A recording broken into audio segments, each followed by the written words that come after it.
കണ്ടോ, ഈ നാട്ടുകാർ മുഴുവൻ ഇപ്പൊ നാഗേന്ദ്രന്റെ ഭാഗത്താ. ഇവരുടെ മുമ്പിൽ നീ കള്ളനാ. മകളെ കെട്ടിക്കാനും വീട് പണിയാനും സ്വരുക്കൂട്ടി വെച്ചിരുന്ന ഇവരുടെ പണം മോഷ്ടിച്ചോണ്ട് പോയ കള്ളൻ. എല്ലാം കൈവിട്ടു പോയല്ലോ ഗോപാല.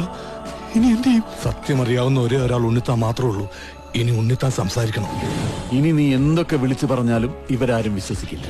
ഇപ്പൊ ഞാനൊരു വിരൽ അനക്കിയാ മതി, ഇവിടെയൊരു പട്ടിയെ തല്ലിക്കൊല്ലുന്നത് പോലെ നിന്നെ ഇവർ കൊല്ലും. പക്ഷെ നിന്നെ എനിക്ക് വേണം. ഇവരുടെ മുമ്പിൽ എനിക്ക് ജയിക്കണം. എന്നെ തോൽപ്പിച്ചിട്ട് നീ രക്ഷപ്പെട്ടു. എനിക്ക് രസപ്പെടണ്ട.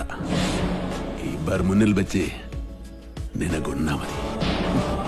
ഞാൻ അച്ഛനെ പോലെ സ്നേഹിച്ച മനുഷ്യനെ വെട്ടിയതിന്, ഈ നാട്ടുകാരെ മുന്നിൽ എന്നെ കള്ളനാക്കിയതിന് നിന്നെ കൊല്ലണം.